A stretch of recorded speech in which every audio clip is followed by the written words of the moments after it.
আমরা যখন মৃত ব্যক্তির কবরের পাশে দাঁড়াই, জিয়ারত করতে যাই, তখন কি মৃত ব্যক্তি বুঝতে পারে আমরা যে তার কবরের পাশে দাঁড়িয়েছি?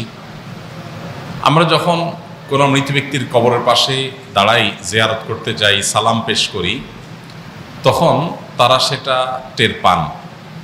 তাদের ধ্বংসাবশেষ মাটির সাথে মিশে গেলেও আল্লাহ রাব্বুল আলামিন বারজাখী জীবন, এটাকে বারজাখী জীবন বলে, মৃত্যু থেকে নিয়ে কিয়ামতের আগ পর্যন্ত যে জীবনটা আছে, এখানে মানুষের শরীর মাটির সাথে মিশে যাক, পানিতে গলে যাক, যেখানে যে অবস্থা থাকুক, সেখানে এক প্রকারের রূহ আল্লাহ তাআলা শুধুমাত্র বিশেষ কিছু জিনিস যেগুলো আল্লাহ তাআলা অনুভব করাতে চান, সেগুলো অনুভব করার ক্ষমতা আল্লাহ তাদেরকে দেন। এর ভিতরে একটা হলো এটা যে কোনো ব্যক্তি তার কবর জিয়ারত করতে গেলে, কে আসলো জিয়ারত করতে, সেটা তিনি টের পান। সালাম যখন দেন তখন সালামের জবাবও তিনি দেন, সেটা আমরা শুনতে পাই না, জাস্ট এটুকু। এটা বহু সালাফদের মত। ইমাম ইবনে আব্দুল বার রাহিমাহুল্লাহ, বরাতে ইবনুল কাইয়িম রাহিমাহুল্লাহ, অনেক ইমামগণ এ বিষয়ে অনেকগুলো হাদিস উল্লেখ করেছেন। যদিও আপনার সমকালীন উলামাদের মধ্যে শেখ বিন বাজ রহমতুল্লাহ আলাইহি, সৌদি আরবের সাবেক গ্র্যান্ড মুফতি, উনি এ বিষয়ে ভিন্ন মত পোষণ করেছেন, আর অনেকে ভিন্ন মত পোষণ করেছেন। তারা বলেছেন যে মৃত ব্যক্তি টের পায় কি পায় না, এই বিষয়টা হাদিস দ্বারা চূড়ান্তভাবে পরিষ্কারভাবে ক্লিয়ারলি প্রমাণিত না। বাট তারা আবার এটাও বলেন নাই যে মৃত ব্যক্তি টের পায় না। তো উভয় মতকে সামনে রেখে আমরা বেশিরভাগ সালাফ বা পূর্বসূরি ওলামাদের এই ক্ষেত্রে যে মতামত পাই, সেটা হলো যে তাদের মতামত হলো হাদিসের আলোকে যে মৃত ব্যক্তি তার পরিচিত অপরিচিত যে কোনো ব্যক্তি কবর জিয়ারত করলে তাকে যখন সালাম পেশ করে, তখন রব্বুল আলামিন তাকে এই সালামটার জবাব দেওয়ার জন্য যেই রুহের প্রয়োজন, যতটুকু অনুভূতির প্রয়োজন, সেই মাটি ধ্বংসাবশেষ যেখানে যে অবস্থা আছে অতটুকু আল্লাহ তাআলা ফেরত দেন এবং তিনি রিপ্লাই করেন, সেটা আমরা শুনতে পাই না, জাস্ট এইটুকু। তবে মৃত ব্যক্তি আমাদের সালামের জবাব দিচ্ছেন, তিনি আমাদেরকে জানুক বা না জানুক, আমরা গেলাম কি গেলাম না সেটা টের পেলেন কি পেলেন না, এর চাইতে বড় বিষয় হলো আমাদের জন্য কবর জিয়ারত করা সুন্নাহ। আমরা দূর থেকে তাদের জন্য দোয়া করলে সেটাও তাদের উপকারে আসবে। কাছে যেই দোয়া করতে হবে এটা জরুরি না, কিন্তু কাছে গিয়ে সালাম পেশ করাটা সুন্নত। আমরা কাছে গিয়ে সালাম পেশ করলে আলাদা সওয়াব হবে। এই জন্য সাধ্যে থাকলে অবশ্যই কবর জিয়ারতের চেষ্টা করা উচিত। নবী করিম সাল্লাল্লাহু আলাইহি ওয়াসাল্লাম বলেছেন, জুরুল কুবুর ফাইন্নাহা তুযাক্কিরুকুমুল আখিরাহ, তোমরা কবর জিয়ারত করো, কারণ কবর জিয়ারত তোমাদেরকে আখিরাতের কথা স্মরণ করিয়ে দেয়। তাহলে খোলাসা কথা হলো, মৃত ব্যক্তির কবরের পাশে গিয়ে দাঁড়িয়ে সালাম পেশ করলে তিনি সে সালামের জবাব দেওয়ার মতো শক্তি, সামর্থ্য, রূহ তার ওই ধ্বংসাবশেষ বা তার শরীর দেহাবশেষ, যেটা দেহাবশেষ, সেখানে আল্লাহ তাআলা অতটুকু ফেরত দেন এবং তিনি সেটা দিয়ে রিপ্লাই দেন, আমরা শুনতে পাই না। এবং বিভিন্ন সালাফদের বক্তব্য থেকে আমরা জানি যে তিনি টেরও পান যে কে আসলো কে আসলো না। আল্লাহু আ'লাম বিস-সাওয়াব। সন্তানের কোন আমলে মৃত মা বাবার গুনাহ মাফ হয়? খুব সুন্দর এবং প্রয়োজনীয় একটি প্রশ্ন, মাশাআল্লাহ। সন্তানের কোন কোন আমলে মা বাবার উপকার হয়? এর উত্তর হলো যে সাধারণত বান্দার নিজের আমল তার নিজের উপকার হয়। আল্লাহ বলেছেন, লাইসা লিল ইনসানি ওয়া লাইসা লিল ইনসানি ইল্লা মা সাআ। মানুষ নিজের জন্য যেটা পরিশ্রম করে কামাই করেছে, উপার্জন করেছে, সওয়াব আহরণ করেছে, এটাই তার। আরেকজন তারটা কামাই করে দিবে না, দিতে পারে না।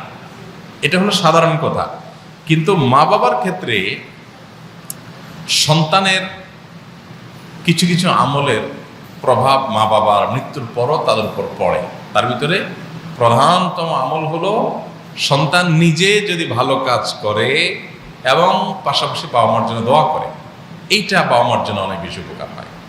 নিজে ভালো কাজ করে, ৫ ওয়াক্ত নামাজ পড়ে, হারাম হালাল মেনটেন করে চলে, মানুষ অধিকার করে সচেতন থাকে, নিজে ভালো মানুষ হওয়ার পাশাপাশি মা বাবার জন্য দোয়া করে, এটা মা বাবার জন্য অনেক উপকার আসে।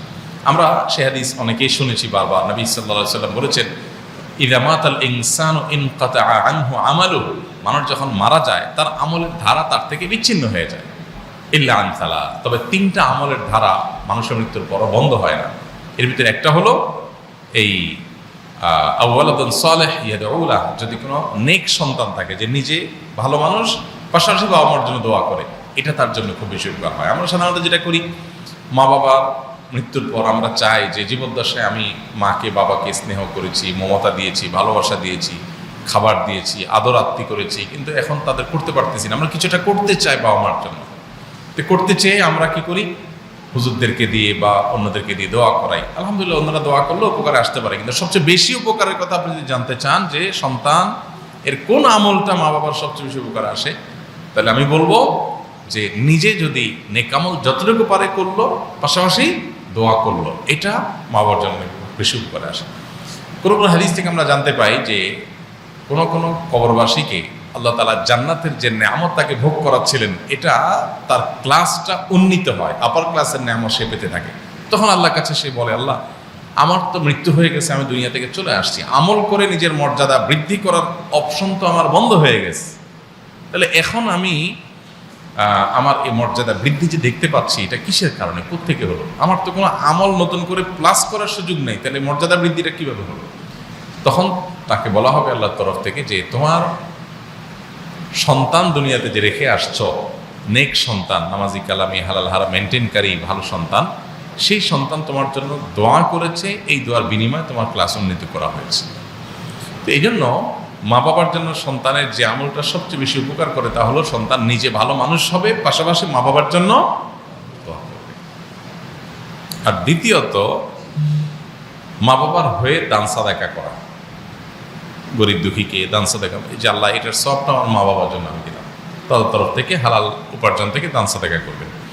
এরকম আরও বিভিন্ন আমল আছে, কিন্তু সবচেয়ে বেশি যদি বলি আমরা, তাহলে এই দুইটা আসে সব কিছুর উপরে, দোয়া করা আর সাদাকা করা। আল্লাহ আমাদের মৃত মা বাবা, আত্মীয় স্বজনদের জন্য আমাদের পক্ষ থেকে যে করণীয় আছে সেগুলো করার তৌফিক দান করুন। জোহরের 4 রাকাত সুন্নত নামাজ আদায় করার সময় 2 রাকাত শেষ করতেই ফরজ নামাজের জন্য মুয়াজ্জিন একামত কানে আসবে, এমত অবস্থা করণীয় কি? 2 রাকাতের শেষ হচ্ছে, তখন আপনি একামত শুনেছেন, তাহলে সাথে সাথে সালাম ফিরে ফেলবেন। দ্বিতীয় রাকাতে সালাম ফিরে জামাতে দাঁড়ায় যাবেন, কারণ ইদা উকিমাতিস সালাতু ফালা সালাতা ইল্লাল মাকতুবা, নবী সাল্লাল্লাহু আলাইহি ওয়াসাল্লাম বলেছেন, যখন নামাজের জন্য একামত দেওয়া হয় তখন ফরজ নামাজ পড়বেন, আর কোনো নামাজ না। এখন যদি দ্বিতীয় রাকাত একটা স্টেশনে আছেন, অতএব সালাম ফিরে ফেলবেন, ফিরা ফরজ নামাজে দাঁড়াবেন। আর যদি আপনি দ্বিতীয় রাকাত শেষ করে তৃতীয় রাকাতে শুরু করেছেন, তৃতীয় রাকাত মাঝখানে আছেন, তাহলে আপনি তাড়াতাড়ি করে বাকি নামাজ শেষ করে সালাম ফিরে ফেলবেন। বুঝতে পেরেছেন? এক্ষেত্রে আরো ওলামা ইকরাম অবশ্য বলেন যে ওই অবস্থা ছেড়ে দিবে। তো ওই অবস্থা ছেড়ে দিলে তো আবার আল্লাহ বলেছেন লা তুবতিলু আমালাকুম, আমলকে বাতিল করিও না। তো আমল বাতিল করার অনেক প্রক্রিয়া হতে পারে, এটা একটা প্রক্রিয়া যে আপনি মাঝখান দিয়ে ছেড়ে দিলেন। তার চাইতে অবশ্যই এটা অধিকতর উত্তম যে আপনি তাড়াতাড়ি করে বাকি নামাজ শেষ করে সালাম ফিরে জামাতে শামিল হন। আর যদি দ্বিতীয় রাকাতে থাকেন বা দ্বিতীয় রাকাতের বৈঠকের কাছাকাছি থাকেন, অবশ্যই একামত হয়ে গেলে আপনি আর কন্টিনিউ করবেন না, দ্বিতীয় রাকাতে সালাম ফিরে ফরজ নামাজ যোগ দেবেন।